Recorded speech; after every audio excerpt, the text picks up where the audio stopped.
Alors, retour sur ce plateau. Bonjour Hugues-Hector Zogo. Bonjour Carole Olaye, bonjour aux téléspectateurs, bonjour également aux auditeurs de Diaspora FM. Alors, nous espérons que cet Athémie nous rejoigne sur ce plateau. Dans les minutes qui suivent, nous allons quand même démarrer avec un sujet relayé par le Soleil Bénin. Animation de la vie politique dans la perspective des élections de 2026. L'opposition béninoise en quête d'un nouveau souffle. Est-ce que vous partagez ce titre ou cette information que relaie ce quotidien, Le Soleil Bénin? Je partage l'entièreté du contenu de ce titre qui est relayé par nos confrères et je crois qu'ils ont entièrement raison parce que vous savez, l'opposition de notre pays essaie de retrouver un peu émiettée ces derniers mois. On n'a pas eu la chance, malheureusement, d'avoir plusieurs regroupements qui, finalement, aient pu s'accorder, aient pu accorder leur violon pour faire bloc et affronter donc le camp de la mouvance présidentielle. Et ça fait que là, maintenant, c'est à la limite un boulevard qui est ouvert devant la majorité présidentielle. Mais, comme on le dit, il faut attendre le résultat des urnes pour savoir effectivement si ce qu'on entend bien souvent comme rumeur pourrait être concrétisé. L'opposition de notre pays depuis, je vais dire, le deuxième mandat du président Patrice Talon a eu énormément de difficultés. Vous voyez par exemple le parti Force Cori.Bénin émergent qui, au cours du processus, a dû changer un peu de veste et est devenu un parti d'opposition modérée.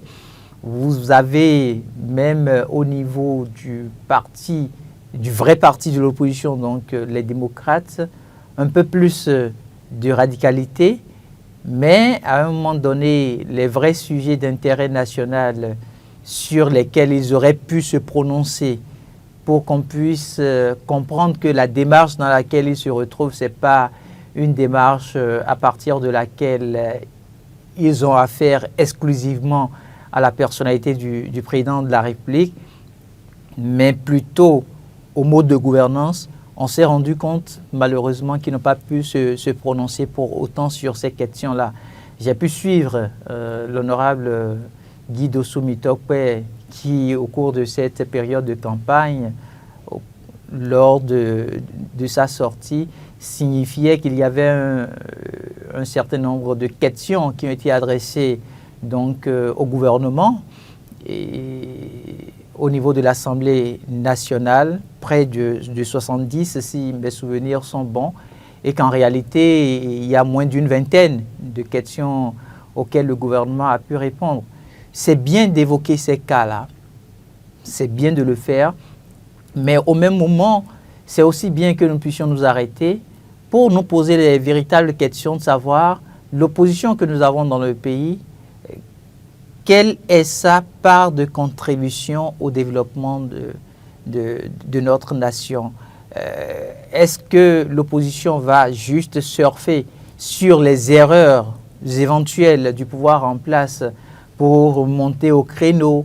Est-ce que l'opposition n'est pas en mesure de faire un débat de fond, de poser un diagnostic, permettre aux populations, par exemple, de découvrir les insuffisances, mais au même moment d'être en mesure de dire, par rapport à telle insuffisance, en tant que parti de l'opposition, voici ce que nous aurions souhaité que vous puissiez faire. Et ce faisant, les populations pourront se dire, oui, l'opposition n'est pas là que dans un débat de critique.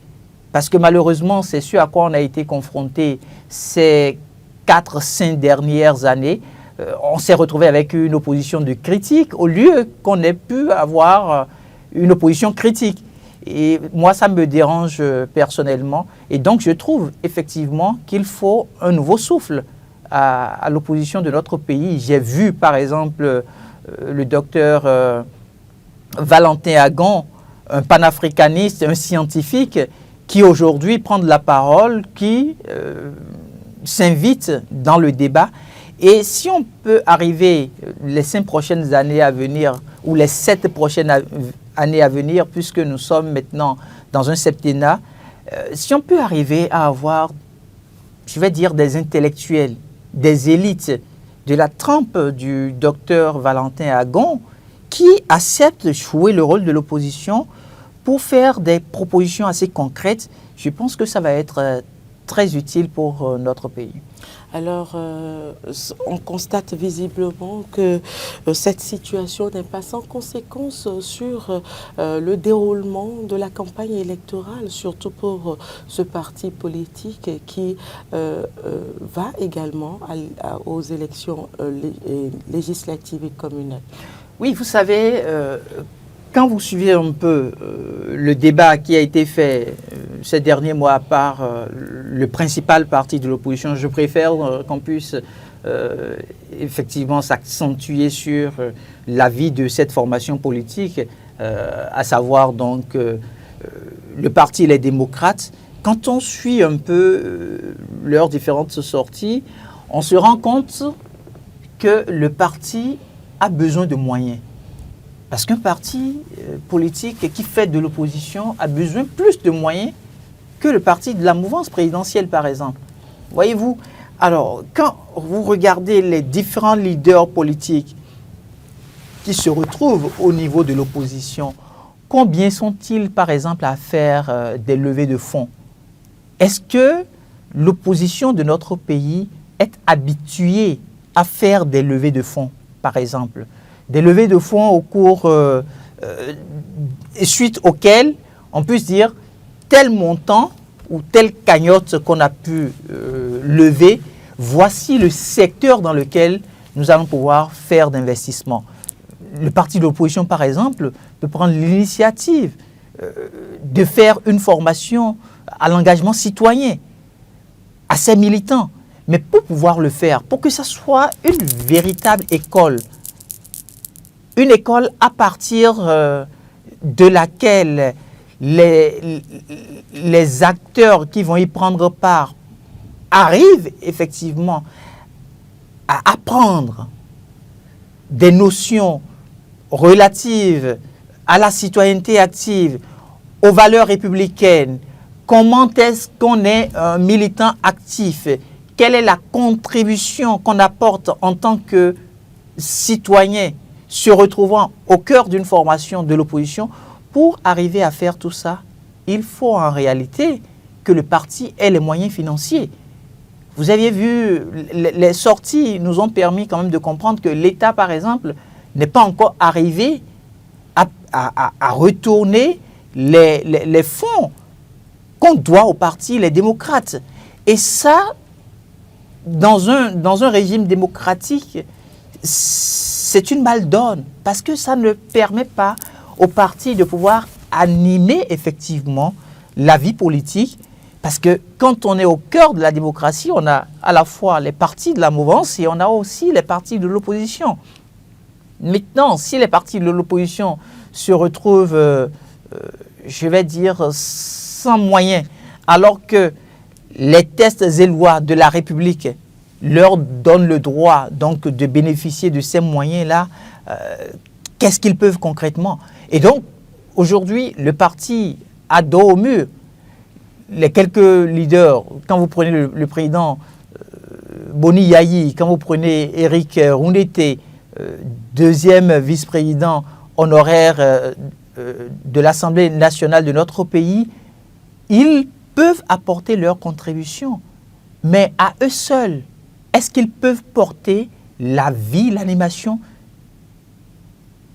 d'une formation politique qu'est l'opposition? Je crois qu'en réalité, non.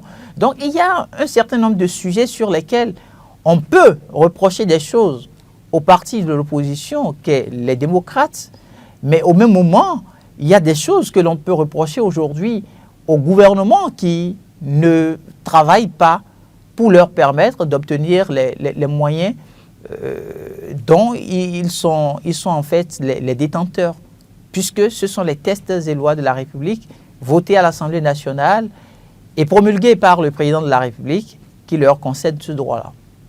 Alors, comment pourraient se débrouiller en ces temps de campagne les différents candidats au sein de ce parti politique afin d'impacter concrètement la population? On a malheureusement une population qui est un peu plus analphabète. Le taux de, je vais dire, le taux d'alphabétisation pour ces populations béninoises, le taux d'alphabétisation est assez faible. Or, aujourd'hui, la majeure partie des réformes, la majeure partie de tout ce qui se dit, souvent c'est en langue de travail, donc en français. Et cette couche qui malheureusement ne comprend forcément pas la langue de travail, donc qui ne comprend pas le français, cette couche-là est parfois marginalisée. Parce que si elle ne suit pas l'actualité, l'actualité bien souvent c'est dans la langue de travail, donc c'est en français que les choses se disent. Maintenant, si elle-même, cette population même n'arrive pas à suivre l'actualité dans sa propre langue, pour comprendre ce que dit par exemple les acteurs de la mouvance, ce que disent les acteurs de l'opposition, prendre du recul et à un moment donné se dire, ah bon, en réalité, sur tel sujet par exemple, voici le camp qui a raison.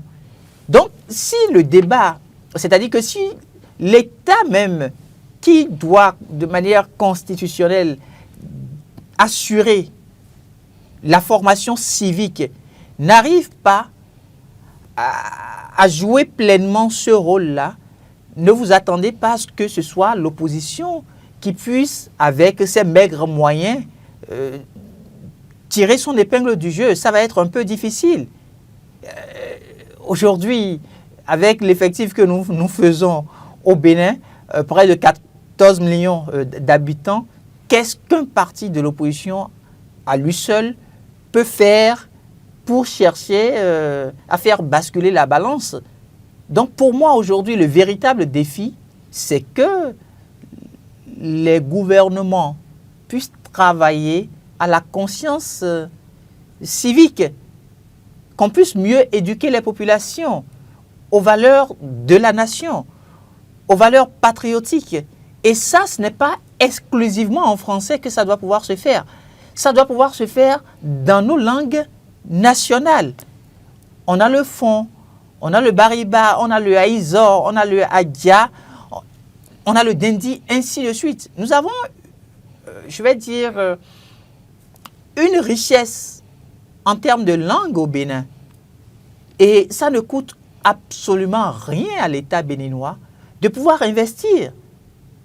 On peut recruter par exemple des formateurs pour des régions données, pour qu'on puisse permettre aux populations de ces régions-là de comprendre ce qui se fait dans leur pays, le débat qui se mène dans leur pays sur les questions de l'éducation par exemple, sur les questions de la santé, sur les questions des infrastructures routières, ainsi de suite. Il faut que les populations soient en mesure elles-mêmes de mûrir la réflexion. Elles ne peuvent pas mûrir la réflexion si elles ne comprennent pas tout ce qu'il y a autour comme tests et lois par exemple. Combien de députés aviez-vous vu par exemple après que le chef de l'État ait promulgué des tests de loi de notre pays, retourner peut-être voir leur communauté à la base pour dire, nous en tant que députés, voici telle loi que nous avions pu voter.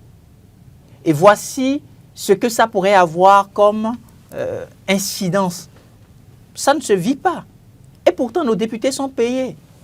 Donc, en pareilles circonstances où on se retrouve pour la période électorale, je me dis, chacun essaye de tirer le drap de son côté.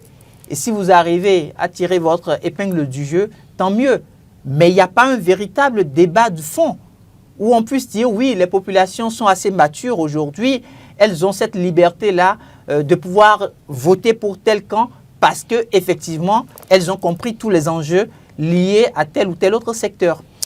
Merci Hugues. Hector Second, cet Atemi nous a rejoint sur ce plateau. Je lui poserai la même question pratiquement.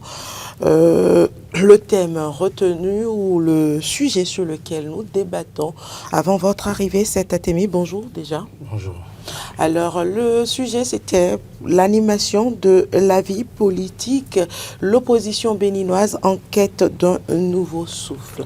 Quelle est votre lecture? L'opposition béninoise en quête de nouveau souffle, j'en fais deux lectures. La première, c'est au regard de tout ce que l'opposition béninoise a pu vivre dernièrement par rapport aux différentes joutes électorales auxquelles elle devait pouvoir se positionner et pour lesquelles elle n'a pu se positionner que pour les législatives. Quand on observe un peu, on se dit que l'opposition béninoise se doit de pouvoir se redonner de l'oxygène parce qu'elle a perdu un peu de poil, on va dire, par rapport à la préparation à ces joutes électorales-là. Et aujourd'hui, par rapport à 2026 et pour l'avenir politique dans ce pays, il faudrait qu'elle puisse pouvoir en gagner d'autres afin de pouvoir mieux avancer. Et donc, par rapport aux réformes du système partisan, l'opposition béninoise se doit de pouvoir, premièrement, se réadapter à tout ce qui est présenté aujourd'hui, toutes les lois qui ont été votées, toutes les lois qui sont en pratique et en exécution aujourd'hui, elle se doit de pouvoir se réinventer et pour pouvoir mieux faire face à cela. Et deuxièmement, le second angle sur lequel j'analyserai cela, c'est que depuis, on va dire, environ 10 ans, nous n'avons pas véritablement eu une opposition comme on l'avait par le passé. Et aujourd'hui, on est dans une nouvelle ère qui est en train de se présenter. La plupart des mandats, ou tous les mandats aujourd'hui sont passés de ce qu'ils étaient à 7 ans. Et donc, autant pour les députés, pour les élus communaux que pour le chef de l'État, une élection maintenant donne mandat pour une exécution, on va dire, d'un exercice de pouvoir pendant au minimum 7 ans. Donc, pour les 7 ans à venir, il va falloir que cette opposition puisse se montrer davantage, même si on prend en compte tout ce qui est mis dans les nouvelles réformes qui sont là. On parle de trêve politique notamment. Et donc, on n'a plus pour autant la force de pouvoir agir comme on pouvait agir par le passé. Et donc, cette opposition, à mon avis, doit pouvoir se réinventer. Et je pense que c'est cette réinvention qui va être le nouveau souffle de cette opposition-là. Et aujourd'hui, il se fait que dans notre pays, nous avons ce que nous appelons une opposition qui appartient quelque peu au pouvoir, et une autre opposition qui n'a pas fait allégeance, qui n'a pas fait accord avec la mouvance présidentielle et qui est restée totalement de son côté, donc totalement de la gauche, et qui a besoin de pouvoir se redonner de la force, se redonner des idées, se redonner une nouvelle idéologie pour pouvoir mieux avancer et mieux convaincre la population béninoise. Donc cette opposition se doit de pouvoir, à mon avis, se réinventer. C'est cette réinvention-là qui va pouvoir lui donner le nouveau souffle qui lui permettra d'aller encore plus de l'avant et pour pouvoir parvenir à son rêve ultime, celui de reconquérir le pouvoir. Alors, quel serait l'impact de cette situation, selon vous, sur le déroulement actuel de la campagne électorale? Vous observez avec moi déjà sur le déroulement de la campagne, elle n'est pas aussi animée qu'elle avait été par le passé. D'aucuns diront que qu'on connaît à peu près, enfin, la façon dont les choses se passeront au final, qu'on connaît la finalité des choses. Donc c'est pour cette raison-là qu'elle n'est pas pour autant animée. Mais observons que le fait que cette opposition-là ait perdu premièrement des plumes, ait eu beaucoup de mal à pouvoir se présenter à toutes les échéances électorales, cela ne lui donne pas autant l'engouement qu'elle devait avoir pour pouvoir mieux participer à cette campagne électorale. Et certains secrets disent également qu'ils sont quelque peu financièrement un peu essoufflés, amoindris, oui, essoufflés, si cette expression vous est préférable. Et au regard de tout cela, on est aujourd'hui dans la peine de pouvoir constater que la campagne électorale ne se passe pas comme elle devrait se passer. En plus, il faut observer une chose, c'est que nous sommes en campagne actuellement pour 2 élections, les communales et puis les législatives. L'opposition, en vrai, ne participe qu'à une seule élection, les législatives. Donc, c'est normal qu'elle ne puisse pas se battre autant que les autres sont en train de se battre, parce qu'eux, ils sont en train de poursuivre 2 lièvres. L'opposition, celle qui est là actuellement, ne poursuit qu'un seul lièvre. Et donc, c'est normal que sa façon de se mouvoir, sa façon de se déranger pour pouvoir conquérir ce pouvoir-là ne soit pas aussi dense que celui de ceux qui se trouvent vis-à-vis, encore que quand on observe bien, le camp d'en face, c'est beaucoup plus fort, on va dire, financièrement. Quand nous prenons le parti Les Démocrates, qui marque plus l'opposition béninoise aujourd'hui. Qui est l'opposition béninoise aujourd'hui? Est-ce qu'on peut dire que ce parti pourrait... On peut se demander aujourd'hui si ce parti pourrait survivre. Il survit déjà. Il survit déjà. Pourra-t-il survivre dans le temps? Tout dépendra des résultats des prochaines élections. Si aux prochaines élections, pour ce qui est en train d'être couru, c'est-à-dire des places au niveau du Parlement, cette opposition-là ne parvient pas à pouvoir se faire un peu une petite place à l'ombre du Parlement, ça risque d'être compliqué. Ça risque d'être très compliqué.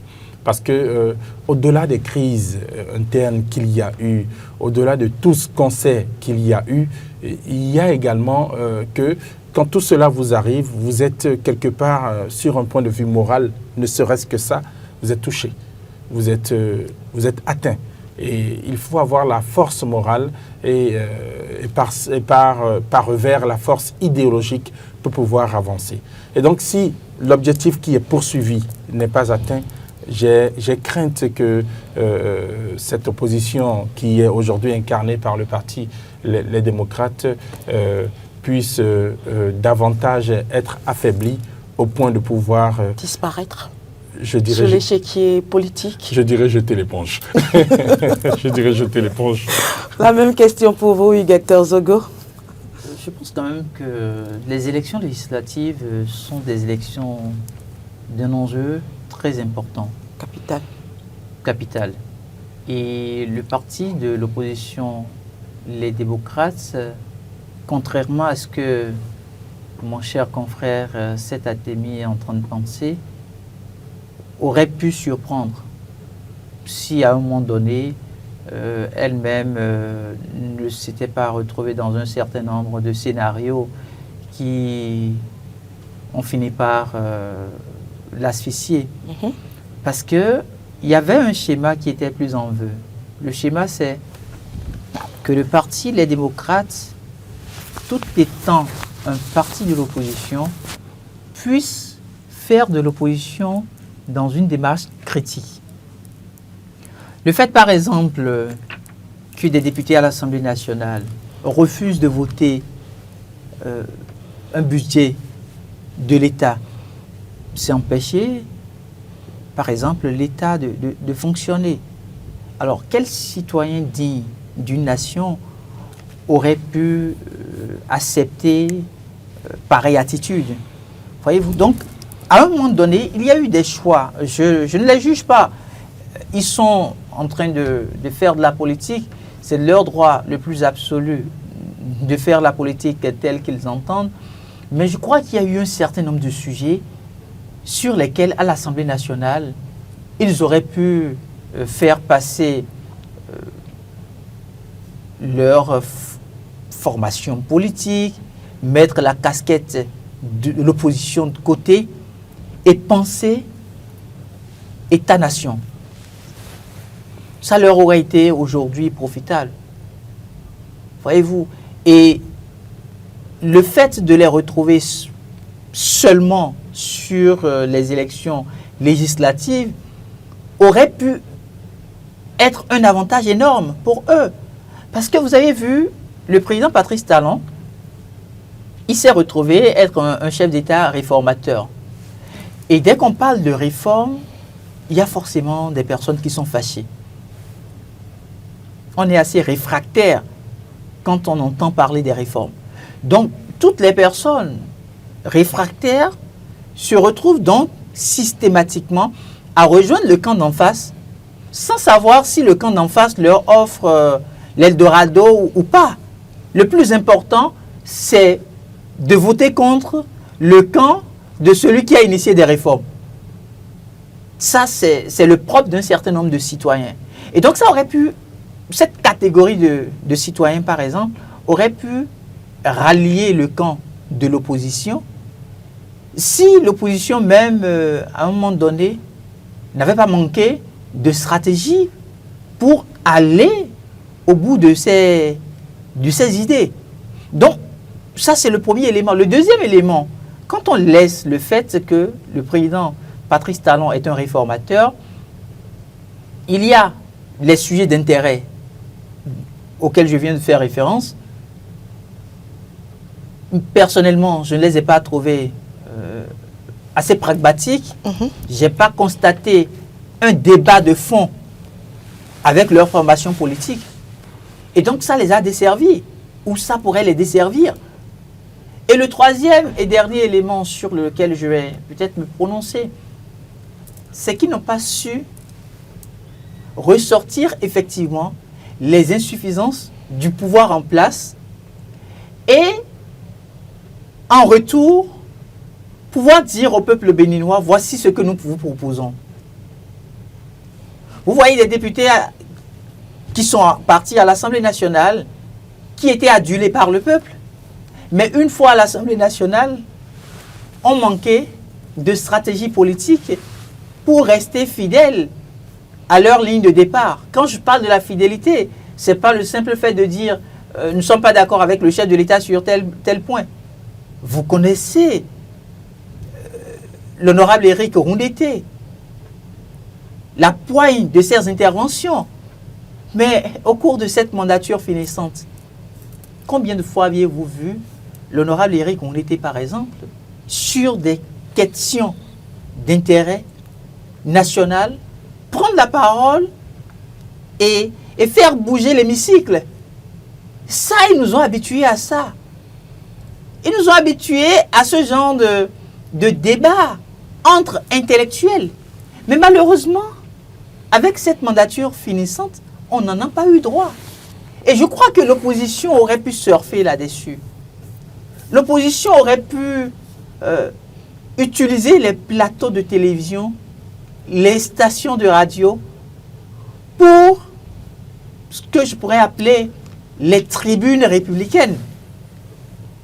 Une tribune républicaine au cours de laquelle vous venez, par exemple, en 1 heure, vous discutez, vous apportez votre point de vue sur la manière dont l'Assemblée nationale, par exemple, est gérée, sur la manière dont les institutions de la République sont gérées, sur ce que vous, en tant que parti de l'opposition, vous trouvez être utile pour la République. Ça nous a manqué. Et donc, je me dis, on a eu une opposition amorphe. Résultat, ils passeront à côté de la plaque. Parce que quand vous n'avez pas suffisamment de moyens financiers, aujourd'hui, les populations ne sont pas là pour voter forcément pour celui qui, je vais dire, celui qu'ils ont trouvé tout le temps. Ils vont voter pour celui qui leur donnera sans aucun doute les moyens financiers. C'est d'ailleurs pour ça que ça crie un peu partout, la campagne n'est pas bien animée. Qu'est-ce que nous mettons dans l'animation de la campagne? Si c'est rencontrer les leaders politiques pour qu'ils disent la vision qu'ils nourrissent, ben, les députés à l'Assemblée nationale, les candidats députés à l'Assemblée nationale, combien de tests et lois pourront-ils proposer au cours de cette campagne? Ils vont juste rencontrer les populations, les écouter et leur dire, oui, quand je serai à l'Assemblée nationale, je travaillerai dans l'intérêt supérieur de la nation. Que ce soit de l'opposition ou de la mouvance, c'est pratiquement le même discours que vous allez entendre. Mais et après? Quand vous prenez par exemple les candidats conseillers communaux, quel est leur regard sur la vision 2060 votée à l'Assemblée nationale? Je n'en ai pas encore rencontré au cours de ces périodes de campagne qui ait mis l'accent dessus. Et donc, je me dis, les sujets d'intérêt ne les préoccupent pas.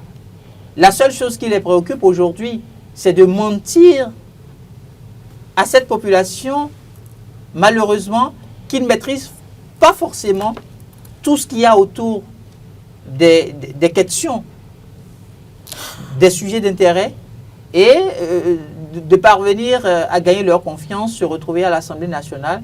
Et la suite, vous la connaissez. Deuxième sujet à débattre sur ce plateau, distinction de 2 officiers supérieurs des forces armées béninoises, Fructueux Gbagidi et Dieudonné Tévoidjre, portent leurs nouveaux attributs. Cette atémie, reconnaissance ou mérite? Je dirais mérite et reconnaissance. Mérite parce que quand vous citez les noms, on sait tout ce qu'ils ont eu à gravir comme échelon au niveau de l'armée béninoise, au niveau des forces de défense et de sécurité béninoises. Et donc, je trouve que c'est assez mérité. Ça ne vient, enfin, c'est pas une récompense qui arrive du jour au lendemain.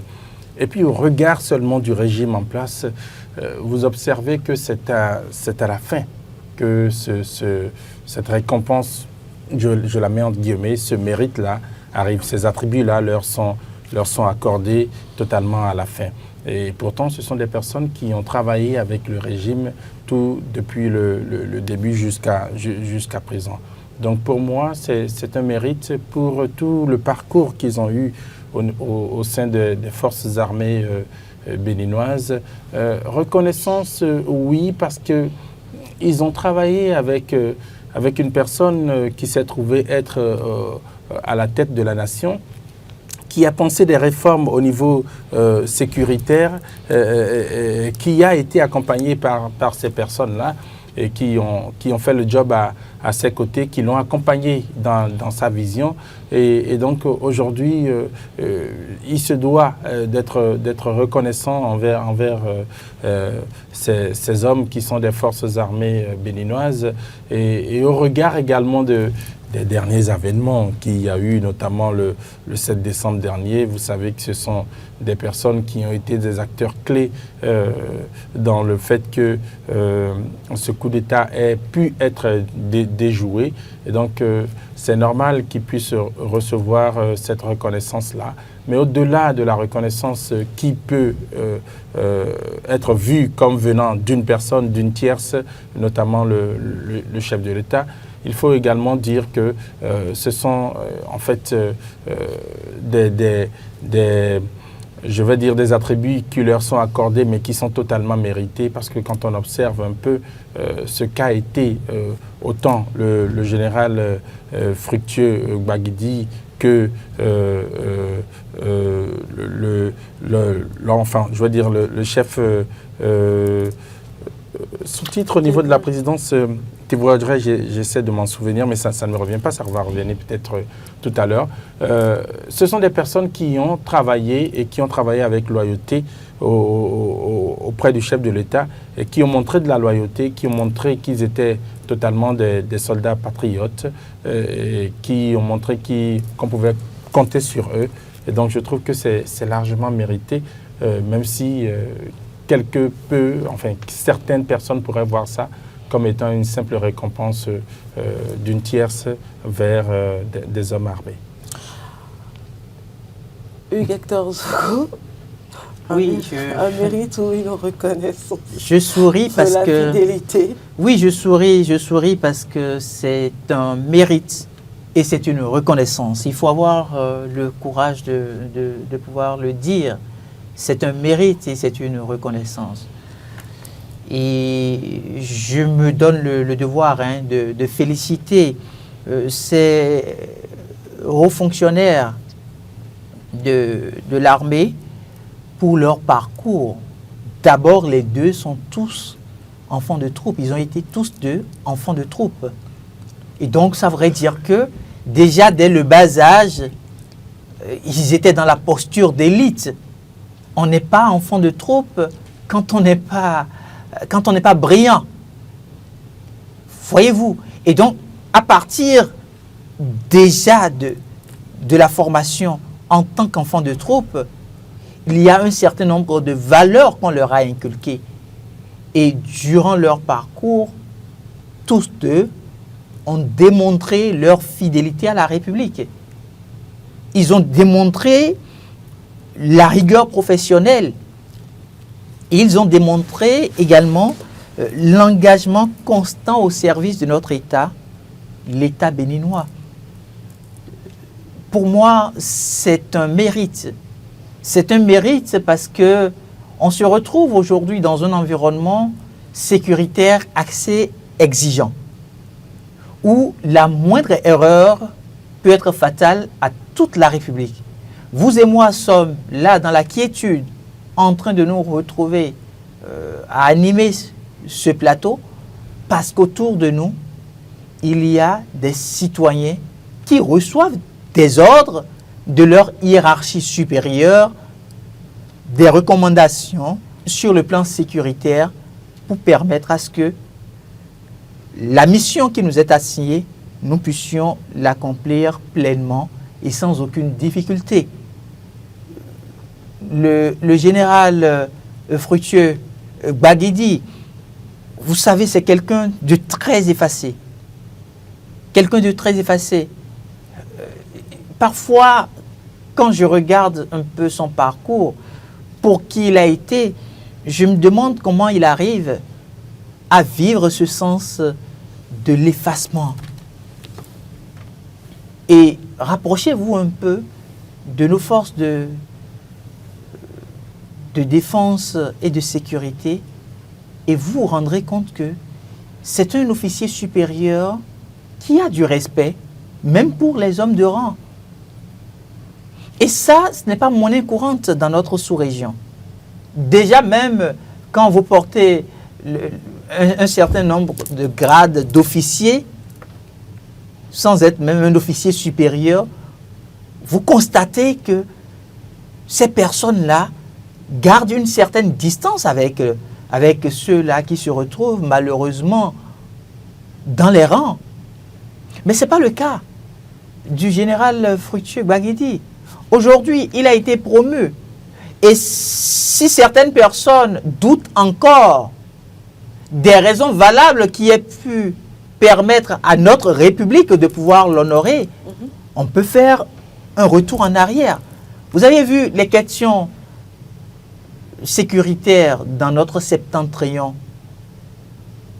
Imaginez un général qui se déplace lui-même pour se rendre sur le champ de bataille. Moi, j'ai eu la chance de le croiser une fois à Natitengou. Je crois qu'ils étaient en partance sur Porga. À l'époque, j'étais en mission avec Madame Claudine Afiavi Prudencio. On était en tournée pour évaluer un peu tout ce qu'il y a eu comme plateau technique installé dans nos hôpitaux. Et fortuitement, on se retrouve à partager le même hôtel. Dès qu'on est arrivé, on a senti quand même une forte présence de militaires. Et à un moment donné, bon, moi j'ai pris peur. Après recherche. J'ai pris peur. Et puis, je tombe sur le colonel Ronfoga, qui était le porte-parole des forces armées béninoises. Et c'est lui qui m'a même reconnu, qui m'a appelé, et je vais le saluer. Et je dis, mais j'ai peur là, qu'est-ce qui se passe? Et c'est là, il me dit non, qu'en réalité, ils sont en train de partir, doper le moral à la troupe, et qu'il y avait même le général qui était là. J'étais parti, et je l'ai salué. Il était avec un certain nombre d'officiers. Et vous sentez quand même une sorte d'engagement. À plusieurs reprises, il s'est déplacé. Certaines personnes n'étaient pas tenues de le faire. Il n'était pas tenu de le faire. Certaines personnes auraient pu se dire, oui, je suis général. Je reste peut-être dans mon bureau de loin, j'envoie les colonels sur le terrain, ainsi de suite. Et puis, il y a eu, par exemple, cette question d'atteinte à la sûreté de l'État, qui a dû voir Olivier Bokor, Oswald Omeki, aujourd'hui en prison. On a eu plusieurs coups d'État déjoués. Le tout dernier officiel connu, c'est le 7 décembre dernier. Il n'était pas au Bénin. Il était en mission en Europe. Mais de loin, il a pu organiser toute sa troupe pour que la troupe reste fidèle à l'engagement que les militaires ont pris à la conférence, à l'issue de la conférence des forces de février 1990. Les donc militaires des faits dans les casernes. Ça mérite là. Voilà des faits concrets qui viennent confirmer qu'effectivement, ils méritent aujourd'hui de pouvoir se retrouver fièrement à porter les 4 étoiles au niveau de ces galons. De ses épaules. De ses épaules. Voilà. C'est une... En fait, on n'arrive pas à pouvoir célébrer pour autant ceux-là qui s'investissent au quotidien. Vous et moi, au moment où nous sommes en train de dormir avec nos petites familles, lui, il est sans doute en éveil. Il est peut-être en éveil jusqu'à 3 heures, jusqu'à 4 heures. La preuve de son engagement. Alors, la preuve de son engagement. Et c'est la même chose avec le général Thévo Ejre. Quand vous voyez un peu la détermination de la garde nationale à pouvoir préserver, je vais dire, la sécurité des hautes personnalités, en l'occurrence du président de la République, de son épouse, de sa famille, des présidents d'institutions de notre pays, il faut quand même arriver à honorer ceux-là qui ont pu tenir parole et qui auraient pu céder. Parce que vous voyez, les pays de l'AES aujourd'hui, c'est des militaires qui se retrouvent à la tête de ces États-là. Mais qui n'a pas envie de devenir riche? Combien de propositions peut-être on ne leur a pas faites? Donc, pour moi, c'est de dignes fils de notre État qui ont servi loyalement la République, et la République leur est reconnaissante pour le sacrifice quotidien. Et je crois que le port de ces attributs permettra désormais à leur famille de nourrir ce soulagement. Parce que, surtout vous les épouses, oui, surtout vous les épouses, quand il s'agit des heures chaudes où on doit pouvoir sortir peut-être à 2 heures, à 3 heures du matin dans l'intérêt supérieur de la nation, vous n'appréciez toujours pas ces moments-là. Mais quand la République, par-dessus tout, arrive à pouvoir saluer le mérite, ça devient signe de satisfaction morale pour vous. Donc, je me dis, sa famille doit pouvoir, leur famille aujourd'hui, doit pouvoir se retrouver assez fiers de qui ils ont comme époux pour les épouses et de qui ils ont pour père pour les enfants. Alors, je tenais difficilement à poser une question parce que Hugues-Hector Zogo ne me donnait pas l'occasion, mais je vais quand même la poser malgré le temps qui est parti. Cet ATEMI, peut-on considérer cette reconnaissance comme un outil stratégique de consolidation du leadership et de la cohésion militaire. Oui, il est. Parce que au-delà de tout, au-delà de toutes les considérations et de tout ce qu'on pourrait y voir, au-delà de l'admiration, et je salue l'admiration de Hector Zogo. Ah oui, admiratif, il a été sur ce plateau ce matin. Franchement, il est très, très admiratif. Enfin, le voir en parler de cette façon-là, je me suis demandé si à un moment donné, quelque part dans son esprit, il n'a pas voulu être enfant de troupe aussi et que ça a échoué. Mais bon, on ferme cette parenthèse-là. Au-delà de tous les regards, au-delà de tout, je trouve que c'est également assez stratégique. Ça permet premièrement de pouvoir donner un peu plus de force morale, stratégique à ces personnes-là qui sont des hauts fonctionnaires de l'armée béninoise. Ça permet en même temps de pouvoir donner de l'engouement aux personnes qui sont encore en arrière et qui sont en train d'avancer et qui peuvent aujourd'hui se dire que quand on travaille avec autant de loyauté, quand on travaille avec autant de bravoure pour la nation, au final, on est récompensé. Et ça permet également, sur un autre point de vue, beaucoup plus élevé, un point de vue, je veux dire, de stratégie militaire par rapport à tout ce qu'il y a dans la sous-région. Ça permet à ceux qui sont en face, que j'observe là actuellement, de pouvoir se dire que l'armée béninoise est davantage dopée, renforcée.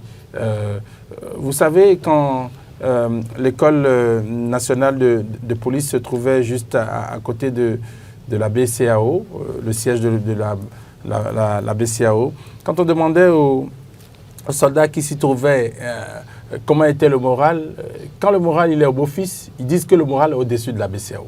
Donc actuellement, le moral des forces armées béninoises, je pense qu'il est au-dessus de la tour la plus élevée du Bénin.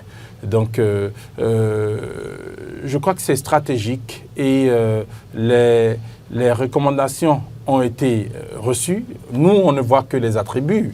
On n'a vu que les attributs qui ont été donnés. Mais au-delà des attributs, il y a bien d'autres choses. Et donc, les recommandations ont été données, elles ont été prises par les personnes qui devaient les prendre. Et bientôt, vous observerez que beaucoup de choses en bien changeront. Alors, Hector Zogo, très rapidement. Oui, très rapidement. Je vais revenir sur deux éléments. Quand vous êtes chef d'État et vous subissez un coup d'État, fort heureusement déjoué, il y a plusieurs questions qui vous passent par l'esprit. La question fondamentale, c'est, alors, celui qui se retrouve à coiffer toute la troupe, est-ce qu'il m'est forcément fidèle? Et celui qui est dans cette posture-là se pose aussi la question de savoir, mais à partir de ce qui s'est passé là, est-ce qu'il n'y aura pas une sorte de méfiance vis-à-vis de ma personnalité? Et le président Patrice Talon vient de démontrer que le Bénin est une grande nation. Parce qu'il vient de démontrer que le Bénin fait confiance aux hauts fonctionnaires de l'armée. Le fait de pouvoir élever le général de brigade Fructueux Baguedi au rang de général de corps d'armée pour lui permettre de porter désormais 4 étoiles, c'est un signal qui est donné à la troupe tout entière. C'est pour dire, oui, il y a eu tentative, mais en réalité, celui qui se retrouve à la tête de votre troupe et qui vous maîtrise, la République lui fait davantage confiance. Si on vous fait confiance, vous deviez démontrer que vous méritez cette confiance-là. Et donc pour moi, cette reconnaissance va permettre à ces officiers supérieurs de notre armée de démontrer effectivement qu'ils méritent encore plus cette confiance et de travailler encore plus avec la troupe.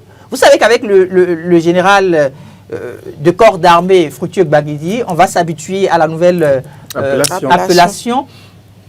Il a pu, pour nos frères et sœurs militaires qui se retrouvent sur le front, il a pu prendre l'initiative de leur décerner, pour les meilleurs parmi eux, une médaille.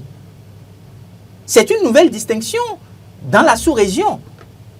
Et donc, déjà, ces officiers-là, ou même ces hommes de rang, qui vont, c'est comme le saut que vous passez en examen, et dès que vous réussissez votre examen, on vous le porte. Il y a donc l'insigne honorifique qui est attribué à nos frères et sœurs qui sont jour et nuit au front pour faire partir l'ennemi de notre territoire. Et les meilleurs parmi eux reçoivent cette distinction-là. Donc lui, déjà en tant que chef, il comprend le bien fondé de pouvoir célébrer les hommes qui se mettent au service de la République. Maintenant, quand la République vient le célébrer lui-même avec d'autres pères, il comprend alors ce que la République attend de lui. Parce qu'en célébrant ceux-là qui sont au front, c'est leur dire, la République compte sur vous, je compte aussi sur vous, ne nous décevez pas. Donc il reçoit désormais les 4 étoiles, mais il comprend toute la portée du message que chaque citoyen béninois et chaque citoyenne béninoise lui renvoie. Et je suis sûr qu'il va pouvoir tenir. Et autre chose, le chef de l'État, comme vous le dites si bien, est-ce que c'est stratégique? Forcément, c'est une... On peut même se permettre de dire que c'est une mesure politique. On peut se permettre de dire que c'est une mesure politique. Parce que, comme je l'ai dit, on est dans un environnement où la sécurité demande plus de stratégie. Et donc, il faut forcément que les politiques prennent des mesures politiques pour renforcer ce qui doit se faire sur le plan technique. Et je crois que c'est ce qui est fait aujourd'hui. On va souhaiter une très bonne mission à nos 2 généraux qui viennent de rentrer en possession de leurs attributs.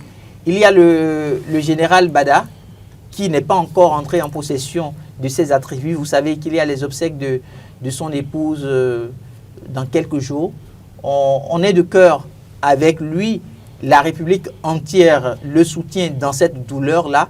Et c'est ça aussi, quand vous arrivez au nom de votre pays à faire le sacrifice jusqu'à perdre votre épouse, qu'est-ce qu'on pourrait vous offrir? Qu'est-ce qu'on pourrait vous offrir en compensation qui puisse effectivement vous satisfaire? En réalité, il n'y a rien d'autre. Merci Hugues Hector Zogo. La loyauté paie. Merci Hugues Hector remercie. Zogo. Le temps est parti. J'espère que je sais, j'allais dire que vous avez beaucoup encore à dire. Merci Seth Atemi.